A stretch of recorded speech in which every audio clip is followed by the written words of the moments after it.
பருப்பு உப்புமா. அதுக்கு ஃபஸ்ட்டு தேவையான பொருட்கள்லாம் நம்ம பார்த்துடலாம்.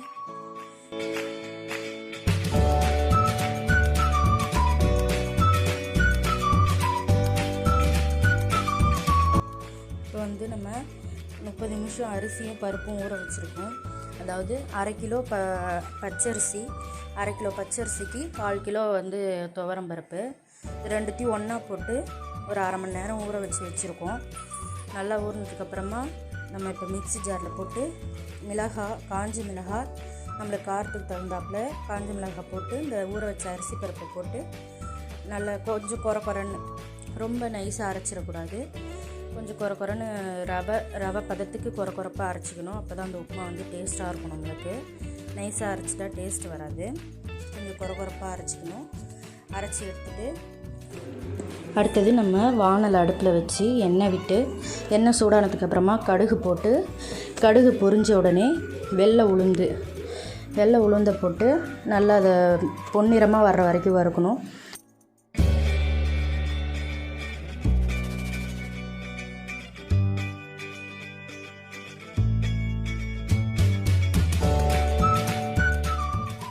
அது பொன்னிறமாக வந்த உடனே கருவேப்பிலை, நம்ம எடுத்து வச்சுருக்கிற கருவேப்பிலையை போட்டு அது பொரிஞ்சோடனே நம்ம அரைச்சி வச்சுருக்கிற அரிசி பருப்பு மிளகா இது 3 அரைச்சி வச்சுருக்குறோம் இல்லையா, அதில் நம்ம தோசை மாவு பதத்துக்கு தண்ணி விட்டு கரைச்சிக்கணும்.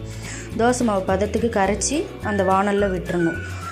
தண்ணி நிறையா விட்டுட்டோம்னா அது நல்லா இருக்காது சாப்பிட்றதுக்கு டேஸ்ட்டு. நம்மளுக்கு இந்த தோசை மாவு பதத்துக்கு விட்டாலே போகிறோம். நம்ம அது ரவை பதத்துக்கு அரைச்சிருக்கிறதுனால அது வெந்துடும் அந்த தண்ணியிலே. நம்ம எண்ணெய் வேறு கொஞ்சம் அதிகமாக விட்டுருக்கோம், அதனால் அது அதிலே வெந்து வந்துடும். அதுக்கப்புறமா நம்ம பெரிய வெங்காயம் போடுறோம். நம்ம நறுக்கி வச்சு இந்த பெரிய வெங்காயத்தை போட்டு ஒரு கலரிக்கணும். நம்மளுக்கு வேணும்னா சின்ன வெங்காயம் போட்டுக்கலாம். சின்ன வெங்காயம் போட்டிங்கன்னா டேஸ்ட் சூப்பராக இருக்கும் சாப்பிட்றதுக்கு. என்கிட்ட இப்போ சின்ன வெங்காயம் இல்லாததுனால நான் பெரிய வெங்காயம் போடுறேன். அடுத்தது நம்ம பெருங்காயத்தூள் போடுறோம். பெருங்காயத்தூள் போட்டு நல்லா கலரிக்கணும். இந்த பெருங்காயத்தூள் ஃபுல்லாக அது மாவில் கரையிற அளவுக்கு நம்ம கலரி விட்டுக்கணும். ஒரு 5 நிமிஷம் கைவிடாமல் கலரணும். கை விட்டுட்டோன்னா அது கட்டியாக ஆகிடும். கை விடாமல் கலரணும்னா அது நம்மளுக்கு நல்லாயிருக்கும். நல்லா கை விடாமல் 5 நிமிஷம் கலரிட்டு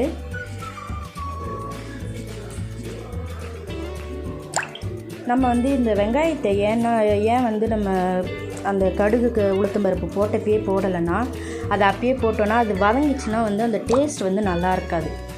இப்போ நம்ம இந்த மாவை போட்டதுக்கப்புறம் அந்த வெங்காயத்தை போடுறதுனால என்ன டேஸ்ட் ரொம்ப நல்லாயிருக்கும். அந்த வெங்காயம் நம்மளுக்கு வாயில் கடிப்படும். அது கடிப்படும் போது அந்த வெங்காயத்தோட காரம், அந்த வெங்காயம் பல்லில் கடிப்படும் போது டேஸ்ட் இன்னும் சாப்பிட்றதுக்கு ரொம்ப நல்லாயிருக்கும். அதனால தான் நம்ம எண்ணெயில் போட்டு வதக்காமல் இந்த மாவு போட்டதுக்கப்புறமா போடுறோம். இப்போ ஒரு 5 நிமிஷம் நம்ம நல்லா கை விடாமல் கலரிட்டோம். இப்போ மிதமான தீயில் வச்சு மூடி போட்டு மூடி வச்சிடணும். மூடி வச்சுட்டு 15 நிமிஷம் கழித்து நம்ம பார்க்கலாம். இப்போ 15 நிமிஷம் ஆயிடுச்சு. நம்ம மூடியை திறந்து பார்க்கலாம். பாருங்கள், நல்லா வெந்து வந்திருக்கு. இப்பயே நல்லா வெந்துருச்சு. இப்போ கலரி பார்ப்போம். பாருங்கள், நல்லா பொலன்னு நல்லா வெந்து வந்திருக்கு. அந்த எண்ணெயெல்லாம் நம்ம முன்னாடி விட்டோம் இல்லையா, அந்த எண்ணெயெல்லாம் ஓரத்தில் அப்படியே கசிஞ்சு வருது பாருங்கள். நல்லா வெந்துருச்சு. இப்போ உப்புமா நம்மளுக்கு ரெடி ஆகிடுச்சு.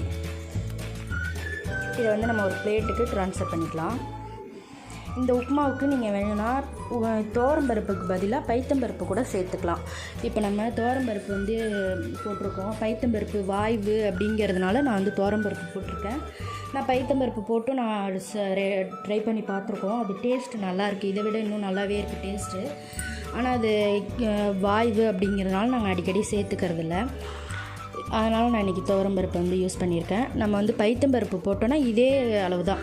அரை கிலோ அரிசினா 1/4 கிலோ பைத்தம்பருப்பு போட்டு ஊற வச்சு நீங்கள் அதையும் இதே டைப்பில் நீங்கள் அரைச்சி இதே மாதிரியே எல்லோரும் இதே மாடல்லே பண்ணி செஞ்சிங்கன்னா சூப்பராக இருக்கும். டேஸ்ட் இன்னும் நல்லாயிருக்கும். ட்ரை பண்ணி பாருங்கள். ட்ரை பண்ணி பார்த்துட்டு உங்களுக்கு பிடிச்சிருந்ததுன்னா லைக் பண்ணுங்கள், ஷேர் பண்ணுங்கள். கீழே கமெண்ட் பாக்ஸில் உங்களோட கமெண்ட்டை போடுங்க. தேங்க்யூ.